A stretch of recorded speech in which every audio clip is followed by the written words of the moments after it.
एकदा सोनालीताई आल्या होत्या, सोनाली कुलकर्णी मोठ्या आपल्या, तर त्या आल्या होत्या आणि आमची पत्रकार परिषद एक आम्ही नवीन सुरू केली होती की त्याच्यात आम्ही गेस्टना काहीही प्रश्न विचारायचो वाटेल ते. तर मी एका मुलाला विचारत होतो काहीतरी की त्याच्या लिखाणावरनं तो फार मध्ये मध्ये करून असं लेखकाला खूप सजेशन्स द्यायचा तो मुलगा. तर म्हणून मी त्याला विचारत होतो की तुम्ही असं लिहू शकता का, तसं लिहू शकता का. सोनालीताई बाजूला बसली होती. तर खरं तर सोनालीताईचा ह्याच्यात काही संदर्भ नव्हता. तर ती म्हणाली, ए मी सांगते मी पण एकदा अशीच एक छोटीशी नाटिका लिहिली होती, असं म्हणून तिने एक वेगळाच किस्सा सुरू केला. ती म्हणाली की ती आणि सयाजी शिंदे सर ते एका कार्यक्रमाला होते. तो कार्यक्रम भलताच चालू होता आणि हिला कंटाळा आला म्हणून सोनालीताईने काहीतरी चिठ्ठीवरती लिहिलं आणि ते सयादादाला चिठ्ठी पाठवली. मग सयादादाने त्याच्यावर 4-5 ओळींचं काहीतरी उत्तर लिहिलं. मग ती चिठ्ठी सोनालीताईला पाठवली. मग आणखीन काहीतरी कादंबऱ्या, पुस्तकं ह्यांचे रेफरन्स सोनालीताईने लिहिले, त्याच्यावरती सयादादाला पाठवलं. मग सयादादाने काहीतरी लिहिलं. तर सोनालीताई सांगत होती की तिने शेवट असा केला की तिथे कार्यक्रम वेगळाच चालला आहे आणि आमचं काहीतरी वेगळंच चाललं आहे. तर मी सोनालीताईला म्हटलं की ताई तुमच्या लक्षात येतं आहे का की हा प्रसंग तुमच्या आयुष्यात दुसऱ्यांदा घडतो आहे. आत्तासुद्धा तुम्ही तेच करताय की कार्यक्रम वेगळा चालला आहे आणि तुम्ही बोलताय वेगळंच काहीतरी. तर हे ना त्या वेळेला व्हायचं, त्या रंगमंचाची कृपा होती ती. एकदा एक कुणी आर्टिस्ट होती, मला त्यांचं नाव आता आठवत नाही, फक्त एवढं आठवते की त्या अशा बसल्या होत्या आणि त्यांचे जे शूज होते ना त्याच्यावरती ते लेबल दिसत होतं, एकदम नवीन असं लेबल. तर मला ते सारखं खटकत होतं. असे लाल रंगाचे बहुतेक शूज होते असे आणि नवीन एकदम. आणि त्या आर्टिस्ट पण नवीन होत्या, सिरियलमध्ये त्यांचं नवीन पदार्पण झालं होतं. तर असं बोलता बोलता माझं 4-5 वेळा सारखं लक्ष की आज हवाई उद्याला यायचं म्हणून नवीन सगळं शॉपिंग करून आल्या होत्या. तर मला सारखं आपलं लक्ष तिकडे जाईल, आपलं तिकडे जाईल. काय होतं कम्पॅरिझन कसं होतं आम्हाला माहिती आहे. आमचं कसं होतं की अरे कार्यक्रमाला जायचं आहे तर तुझे शूज किती नंबरचे आहेत रे, इकडनं आमची सुरुवात होते. खरंच होते का, कारण इतके शूज आम्ही घेऊ शकत नाही ना मॅचिंगवाले, पण मुली घेतात ते. आता बाहेर माहिती, हा मी तुमचे 150 पॉडकास्टचे फोटो बघितले, 150चे कपडे तुमचे वेगळे आहेत.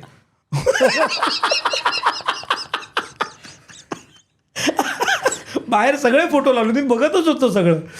मुलांचं तसं नसतं, मुलं एकदम सिम्पल असतात. म्हणजे आम्ही किती इन्व्हेस्टेड आहोत. हो आम्ही 150 मित्र करतो आणि आम्ही 150 कपडे. हां म्हणजे कसं होतं, आम्हाला 150 शूज आले ना आपोआप.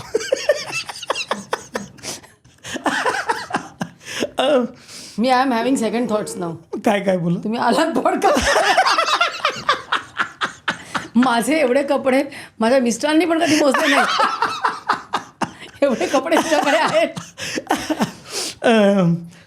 ते उगाच का बिल्डर झाले, ते सगळे ठेवायला जागा पण तर लागेल. पण तर मला ना त्या मुलीचा तो लेबल जो आहे ना तो सारखा आपलं नजरेला जाई. तर मी एक मिनिट, तुम्ही आज इथे कार्यक्रमाला यायचं म्हणून नवीन चपला घालून आल्यात ना, हे तुम्ही ॲक्च्युअल कार्यक्रमात. हां सगळं थांबवून मी त्यांना विचारलं. तर ते म्हणाले हो तुम्हाला कसं कळलं. मी म्हटलं तो लेबल तुम्ही काढला नाही, तो दिसतोय मला इथनं. तर मग ते हसायला लागले. म्हटलं पण हा लेबल आमच्या शूजला तुम्हाला दिसणार नाही, बघा दिसतोय, कोणाला दिसतोय. तर ते म्हणाले नाही दिसत. नाही का नाही दिसत सांगा का. म्हटलं आम्ही टाचा तेवढ्या घासल्यात ना. त्या विनोदा मागे पण एक असं काहीतरी थॉट असतो ना, कधी असतो, कधी येऊन जातो, कधी मला असं वाटतं जगलेलं कधीतरी असंच एखाद्या वाक्यातनं येतं बाहेर. आणि तुमच्याबरोबर श्रेयाजी नंतर भाऊजी सगळे होते ना, तर त्यांच्याबरोबरची कशी काय केमिस्ट्री होती, तेव्हा मजा व्हायची का. श्रेयाबरोबरचं नातं माझं असं होतं की श्रेया ही मैत्रीच्या पलीकडची मैत्रीण होती माझी, ती यार होती माझी. मी आज जे घड्याळ घातलंय हे तिने मला गिफ्ट केलेलं आहे बाय द वे. माझ्या आयुष्यातल्या अत्यंत स्पेशल प्रसंगी मी हे घड्याळ घालतो. जसं आज मी आयुष्यातला पहिला पॉडकास्ट करतोय तुमच्याबरोबर, सो मी हे घातलंय कारण मला असं वाटतं की एक मित्र आपल्यासोबत असतो नाही का, तो घट्ट मनगट धरून आपल्यासोबत आहे. तर मला ती फिलिंग श्रेया बाबतची आहे माझी, ती एकदम यार आहे माझी. पण भाऊ बरोबरचे किस्से फार इंटरेस्टिंग आहेत.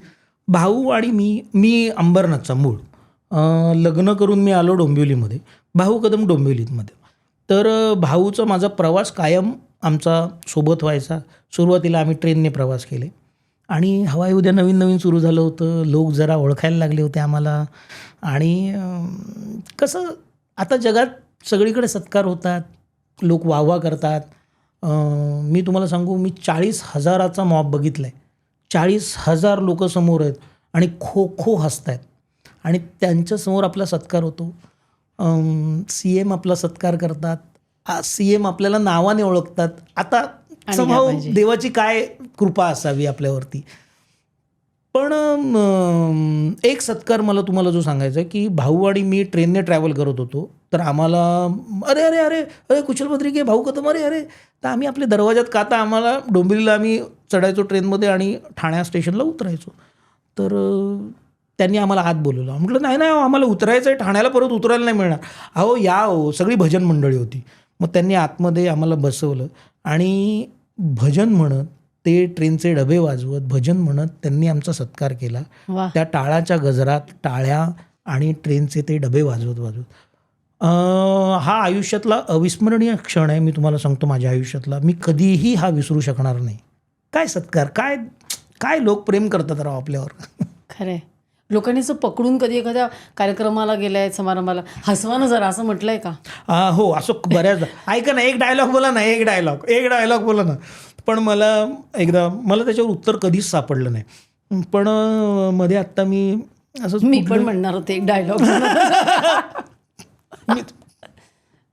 तुम्ही ना माझं पुढचं ऐकायला पाहिजे. तुम्हाला मी सांगतो आता, मला पुढचं बोलताना दडपण येतंय. मला वाटलं भरून आलं तुम्हाला. नाही, काय झालं आता हा प्रसंग कसं आहे की गायकाला तुम्ही सांगाल की जरा 2 ओळी गाऊन दाखव, तर तो गाऊ शकतो. नटाला कसं सांगणार की हो काहीतरी ॲक्टिंग करून दाखवा ना, असं कसं होणार?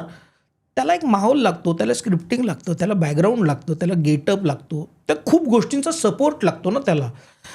तर आम्ही असं इम्प्रॉम्प्टू नाही होऊ शकणार. असं आत्ता रजनीकांत करतं, आत्ता नाही होऊ शकत. थांब 1 मिनिट, आत्ता नाही होऊ शकत त्याला. तर त्याला एक प्रोसेस आहे ना. आणि विनोद दुसऱ्यांदा सांगितला की तो जुना होऊन जातो. गाणं तुम्ही 200 वेळा ऐकू शकता, हा फरक आहे. तर असे लोक भेटतात, असं बोलतात. मकरंद दादा एक भारी बोलला होता, मकरंद अनासपुरे याच्यावर बोलला होता की असं डॉक्टर भेटल्यावर लगेच त्याला सांगतो का, ओ डॉक्टर साहेब काढा इंजेक्शन आणि टोचा मला. मग नट भेटल्यावर कसं सांगतो डायलॉग बोल थांब जरा. करतात ना पण लोक असं. हो करतात. काही वेळेला त्यांच्या अपेक्षा पूर्ण कराव्या लागतात. काही वेळेला त्यांना आवडतं, म्हणजे प्रेम करतात बेसिकली लोक. ही क्लिप जर तुम्हाला आवडली असेल तर संपूर्ण पॉडकास्ट बघण्यासाठी सर्व काही पॉडकास्ट चॅनलला भेट द्या आणि सर्व काही प्लसला सबस्क्राईब करायला विसरू नका.